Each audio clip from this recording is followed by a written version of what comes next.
Hey, good morning, everyone. It's Brett Gibbons from papercartridges.com. And if you look carefully, this is one of the few days that California isn't actually on fire. Slight drizzle, which I appreciate because I'm not going to start a fire with any of the flaming sabos coming out of this Dreyse rifle. So in anticipation of the shoots, the Dreyse versus the Lorenz coming up next week, I thought, well, I have the opportunity and the weather to test this rifle in my ammunition and see what it does. So I'm going to shoot at that target. I want to say that's maybe 50 yards, 60, give or take, and see where they go, because I have not put this rifle on paper or even on a 4-foot board, as this case is. So anyway, we'll find out what it does together.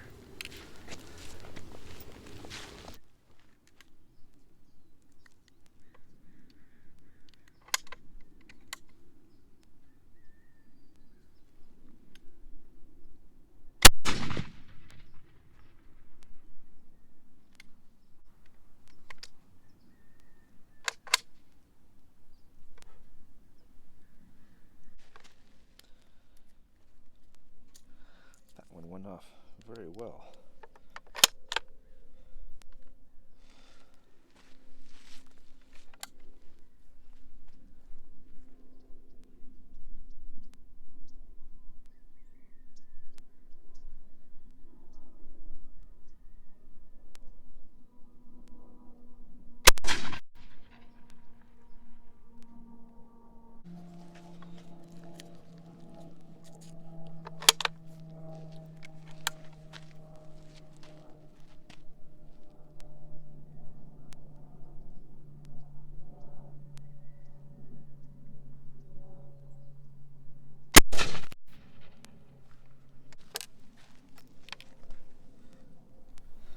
Well, that's good to know.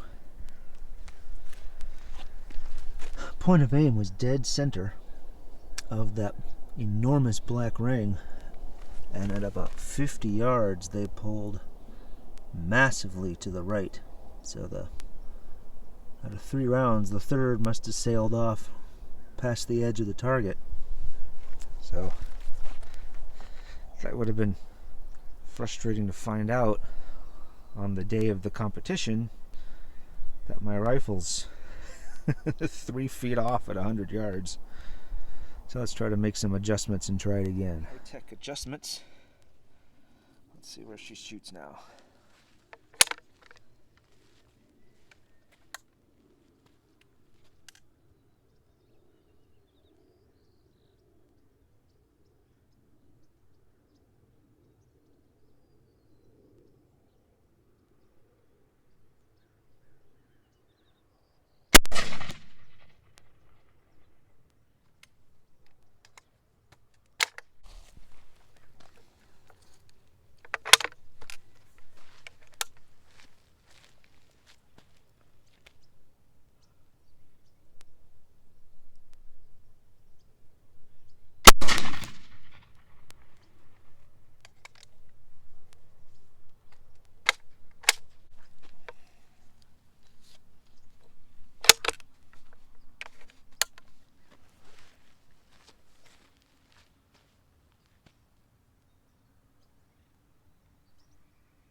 Well, this is not an auspicious start.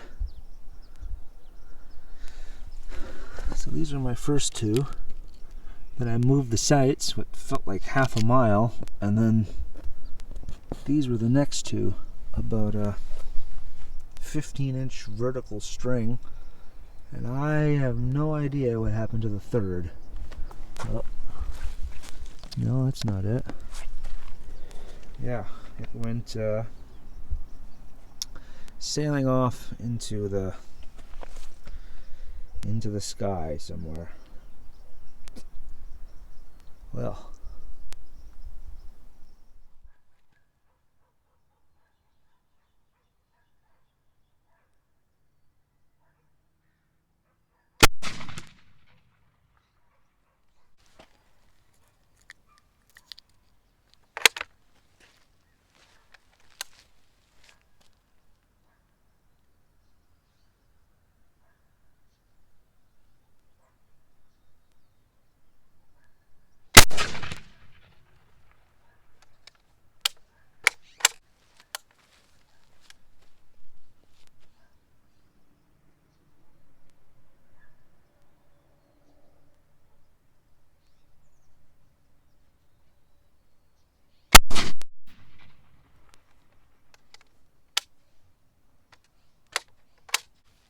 but no bent needle.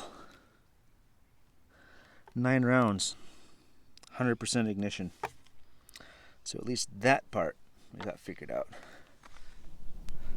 Well, this is the world's largest group. Now 2 of them, don't ask me why, they went the wrong way. 1 and 2. And you can see where that Langblei just went sailing through my post. And the 3rd actually went where I wanted it to go. So I don't know what's going on. Maybe I'm pulling them. I am shooting offhand.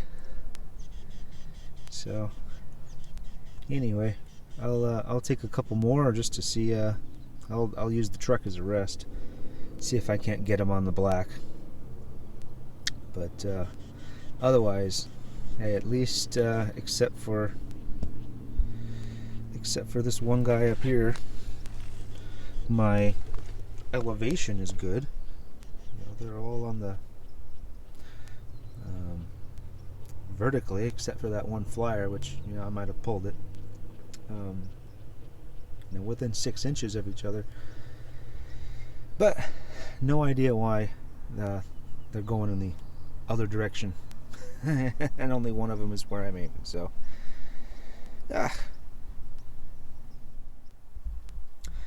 here's some target range forensics. So I wondered where the 3rd round went out of my first, and I figured it out.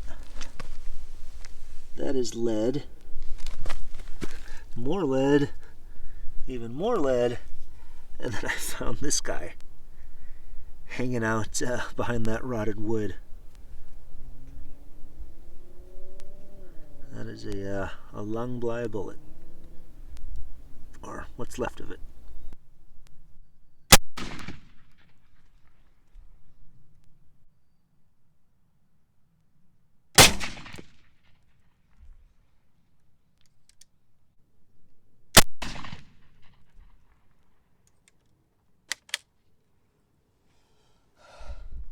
Alright, let's go see what we did.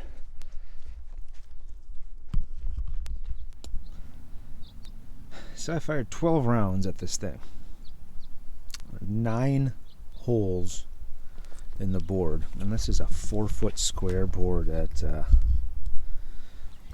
50, 60, maybe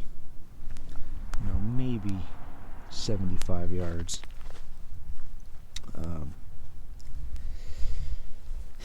And I know several of them went low because I found another friend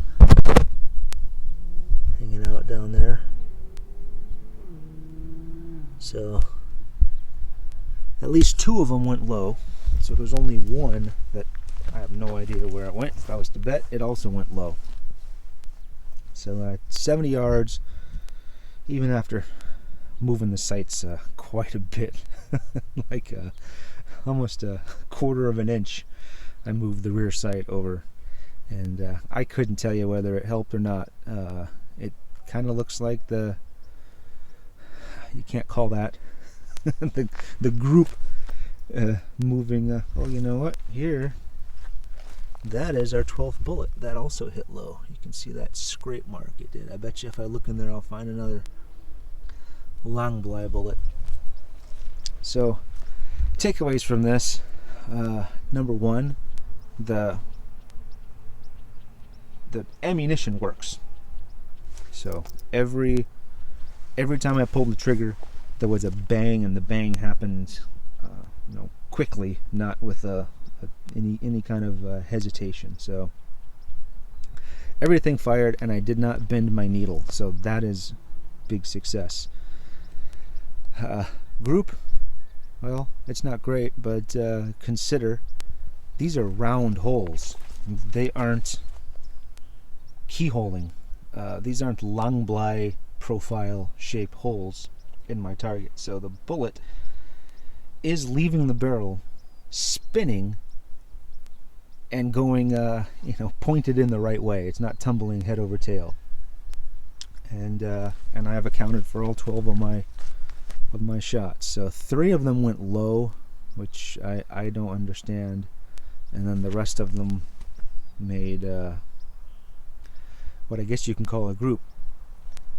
Now the differences could be the small changes I'm doing to the Treibspiegels. Some of them were made a little bit thicker because I thought perhaps they're not completely gripping the rifling.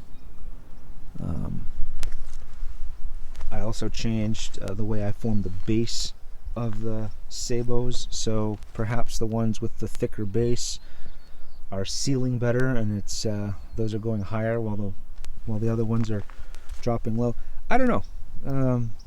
We'll see this coming Monday when we go back out, and Chris will be bragging about his 2-year-old Lorenz nailing targets, and I'm at a disadvantage because this is the first time I've actually tried to see what this rifle will do actually on a target.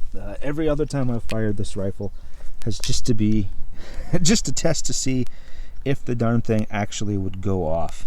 Yeah, look at that dirty chamber. Ugh. But the needle's okay. I don't know if you can see it. A little dirty, but no harm done. Should be good to go. So, 160-year-old rifle, and I'm making the ammunition the best way I know how. There's something to be said for the reasons that they did things back in the 19th century. And I'm trying to take a shortcut by using the manila file folder paper to form my Spiegels instead of a very long strip of thinner paper. It could be that these manila sabots are just shredding in the barrel, and they're not putting a spin on the bullets, and so they're just wobbling out wherever they end up going. Who knows? So I don't have a whole lot of time to tinker with things before the shoot. I actually think it's this Tuesday we're gonna go. Kind of frustrating, but then again, it's better than it could have been. I account for all 12 of my rounds, and so at 150 yards for the first phase of the competition, I just need to remember to Kentucky windage it to the left and give it a little bit of elevation. So I'm going to remind myself when I go against the Lorenz, you got to aim high and left. And of course the Prussians in 1866 wouldn't have had to worry about any of this. Their ammunition would have been excellently made straight from the factory. The Spiegels made the way they were supposed to. Let's see. Oh yeah, there's some nice marks from bullets smacking into this stump. Yeah, so we'll see. The old girl did well. 160 years old.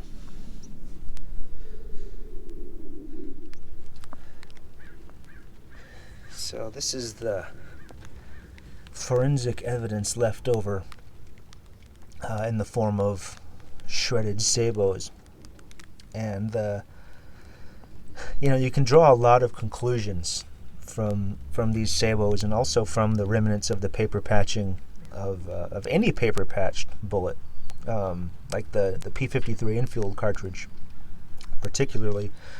It will tell you, is your bullet engraving into the rifling? Are there rifling cuts in the paper?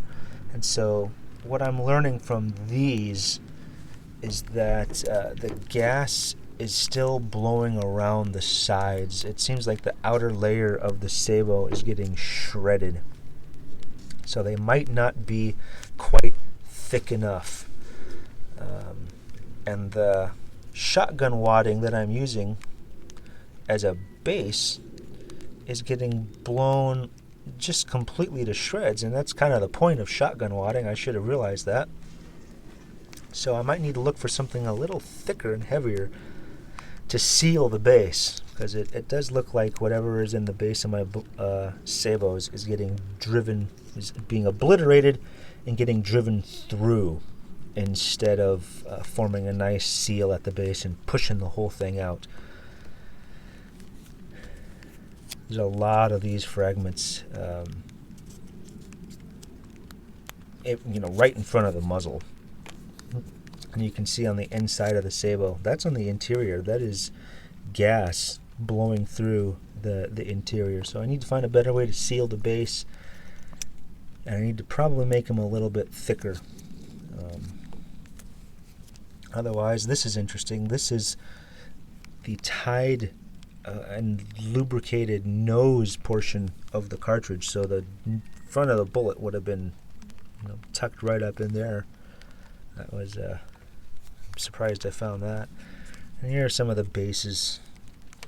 You can see the puncture hole from the needle blowing through.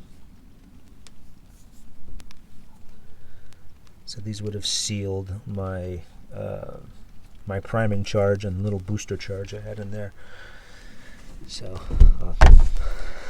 quite a bit different from that to that, but that is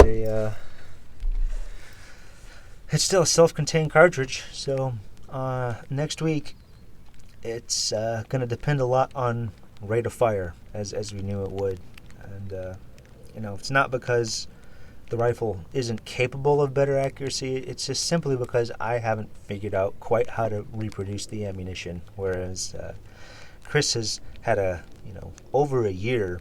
I've taken it out, his Lorenz, I've taken it out several times, worked up different loads, different papers, figuring out what works. So he's been able to work up a load, and I'm here still. I'm still happy that when I pull the trigger, the rifle goes bang. That is that's a big deal for anyone who's familiar with needle rifles. And the best part, I am not bending my needle, so I'm very happy with the toy cap ignition system that I've figured out.